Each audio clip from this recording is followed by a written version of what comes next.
भिवंडी लोकसभा मतदारसंघाचे महाविकास आघाडीचे उमेदवार सुरेश उर्फ बाळेमामा म्हात्रे यांनी भाजपा महायुतीचे उमेदवार कपिल पाटील यांच्या कार्यपद्धतीवर टीकास्त्र सोडत खासदार कपिल पाटील यांनी 10 वर्षात कोणती विकास कामे केली असा सवाल उपस्थित करून कपिल पाटील हे निष्क्रिय खासदार असल्याचे बाळेमामा म्हात्रे यांनी म्हटले आहे। ते मुरबाडमध्ये महाविकास आघाडीच्या कार्यकर्ता मेळाव्यातून बोलत होते। महाविकास आघाडीच्या माध्यमातून राष्ट्रवादी काँग्रेस पार्टी शरदचंद्र पवार या पक्षाच्या वतीनं तुतारीच्या चिन्हावर मी इथे निवडणूक लढत आहे। तुतारी नेहमीच एक शुभ संकेत घेऊन येते आणि खास जेव्हा जेव्हा धर्माचे युद्ध असायचे, जेव्हा जेव्हा अन्यायाचे प्रतियुद्ध व्हायचे, त्या वेळेस हीच तुतारी वाजवून रणशिंग फुंकलं जायचं आणि आज तीच वेळ आलेली आहे। आपण सर्वांनी या तुतारीच्या माध्यमातून रणशिंग फुंकायचं आहे आणि एक चांगलं शासकीय रुग्णालय असायला हवं। कारण आज ह्या ठिकाणी ज्या मल्टीस्पेशालिटी सुविधा असायला पाहिजे त्या या ठिकाणी नाही आहे आणि म्हणून कधी कधी आपला पेशंट इथं उपचार न होत असल्यामुळं ठाण्याला किंवा मुंबईला जावं लागतं आणि ठाण्या मुंबईला जाताना अनेक लोकांचे प्राण देखील गमावले आहेत। तर अशा प्रकारचं हे हॉस्पिटल या मुरबाड तालुक्यात होणं खूप गरजेचं आहे।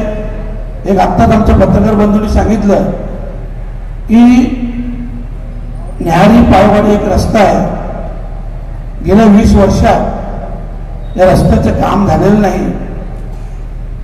अरे आपण मुंबईच्या काही तासाच्या अंतरावर आहोत, काही मिनिटाच्या अंतरावर आहोत आणि अशा ह्या परिस्थितीत आपल्याकडे रस्ते होऊ नये, लाईटची समस्या असावी, यासारखं मोठं दुर्भाग्य हे आपलं कुठलं असेल। 3 मार्च 2019 कपिल पाटलांनी उद्घाटन केलं की मुरबाडची रेल्वे मंजूर झाली आणि तिचं उद्घाटन केलं, देवेंद्रजी फडणवीस होते, यांच्या हस्ते उद्घाटन केलं। परंतु ते देखील गाजरच होतं। आता येणाऱ्या निवडणुकीत 2024 सर्व पत्रकार बंधू आपल्या उपस्थितीत 3 मार्च 2024 कपिल पाटलांचा आम्ही निषेध केला, गाजर वाटले आणि आता पुन्हा एकदा रेल्वेचा आम्ही दाखवत आहे। तर हे सगळे प्रश्न पहिले आपण त्याला विचारला पाहिजे। आपण का नाही केले हा देखील जाब विचारला पाहिजे। कारण शेवटी आपण सर्वांनी त्यांना मत दिलेलं आहे, त्यांना खासदार बनवलेलं आहे, त्यांना मंत्री बनवलेलं आहे। सगळ्यात मोठा किळसवाणा प्रकार सांगतो, कपिल पाटलांना नेहमी श्रेय घ्यायची सवय आहे, सर्वांनाच कल्पना आहे। मी पत्रकार बंधूंना पुन्हा एकदा सांगेन की तुम्ही या कपिल पाटलांना आता मुरबाडला आल्यावर एक प्रश्न विचारा की 2019 तुम्ही दुसऱ्यांदा निवडून आले, 2020ला कोरोनासारख्या महामारीचं संकट संपूर्ण तालुक्यात, जिल्ह्यात, महाराष्ट्रात, देशात आणि जगभरात या महामारीचं संकट पसरलं होतं। यावेळेस तुम्ही आम्ही सर्वसामान्य नागरिक ज्यांना बेड मिळत नव्हती, इंजेक्शन मिळत नव्हतं, वेळेवर उपचार होत नव्हते, संभ्रम अवस्था झाली होती आणि अशा या परिस्थितीत शेकडो लोकांचे प्राण गेले। पण ह्यावेळेस या परिस्थितीत खासदार कपिल पाटील हे स्वतःचा दरवाजा आणि गेट बंद करून 3 महिने, मी खूप जबाबदारीने बोलतो, कपिल पाटलांनी नकार दिला तर तुम्हाला पुरावा देईल, 3 महिने स्वतःचं गेट दरवाजा बंद करून फक्त ना फक्त माझं घर, माझा परिवार, माझी जबाबदारी अशा पद्धतीने वागले आणि संपूर्ण लोकसभा वाड्यावर सोडलं आणि त्याही पेक्षा जाऊन किळसवाना प्रकार म्हणजे जेव्हा घराच्या बाहेर पडले त्यावेळेस याच कपिला पाटलांनी कोरोना योद्धा म्हणून प्रशस्ती पत्र देखील स्वीकारला. मला तुम्ही सांगा मुरबाडवासियांनी, कोरोना काळामध्ये कपिल पाटील आले होते का? कोणीही सांगावं आलं असेल तर पत्रकार बंधूंनी सांगावं. रेल्वेची 2-2 वेळा आम्ही दाखवली, आताही दाखवत आहे. लोड शेडिंगचा इथं खूप मोठा असा विषय आहे. MIDC आज मुरबाडमध्ये रोजगाराचा प्रश्न किती भीषण प्रश्न आहे हे आपल्या सर्वांना माहीत आहे. परंतु अशा परिस्थितीत आपल्या समोर 60 ते 70% MIDC ही बंद पडली.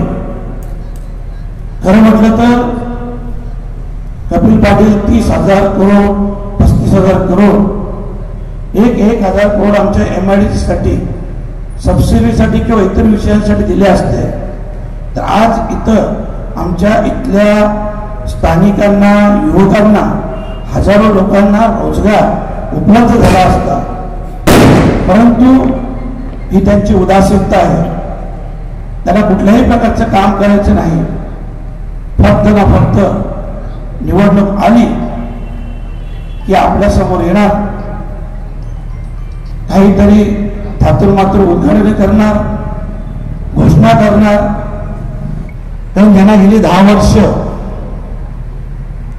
खासदार पदाची संधी मिळाली, 3 वर्ष केंद्रीय पंचायत राज्यमंत्री होते. परंतु या कालावधीमध्ये एकही काम न केलेले, निष्क्रिय, निरुपयोगी म्हटलं तरी वावगं ठरणार नाही असे हे खासदार. मी आताच येताना ज्या हायवेने आलो, सर्व पत्रकार बंधूंना कल्पना आहे, ज्या ज्या तालुक्याला, ज्या ज्या शहराला हायवे जोडला जातो त्याचं रुंदीकरण होतं, तेव्हा तेव्हा तिथे विकासाची गंगा येते, डेव्हलपमेंट होतो. तर आपण कधी कपिल पाटलांना हा प्रश्न विचारला का की गेल्या 10 वर्षात या रस्त्याचं रुंदीकरण झालं नाही, का झालं नाही? हा प्रश्न आपण त्याला विचारायला हवा होता. दुसरी गोष्ट आहे, शाही धरणाचा एक विषय आहे. गेल्या अनेक वर्षापासून हा रखडलेला विषय आहे. आपल्या सर्वांना कल्पना आहे, सगळीकडेच पाण्याची टंचाई भासते आणि अशा परिस्थितीत धरणं होणे गरजेचे आहे. परंतु या धरणामध्ये जी आमची 53 गावं विस्थापित होतात, या सर्व गावकऱ्यांनी 2 रास्त मागण्या केलेल्या आहेत. एक म्हणजे जागेच्या बदल्यात जागा मिळावी आणि दुसरी गोष्ट आमच्या प्रत्येक कुटुंबातील एक व्यक्ती हा शासकीय सेवेत सामावून घ्यावा. तर मी पत्रकार बंधूंना विचारेन का ही मागणी चुकीची आहे का बरोबर आहे? पण तुम्ही कधी त्यांना विचारलं का ह्या प्रश्नावर तुम्ही का कधी बोलले नाही, का कधी आवाज उचलला नाही? विकासाला माझा कधीच विरोध नव्हता, आजही नाही, उद्याही नाही. परंतु तो विकास होताना आपल्या समाजाची, स्थानिकांची वाताहत होता कामा नये. या सर्व गोष्टींकडे आवर्जून लक्ष ठेवायला हवं. आपण पाहतात लाईव्ह अस्मिता TV न्यूज, उमेद नव अस्तित्वाची.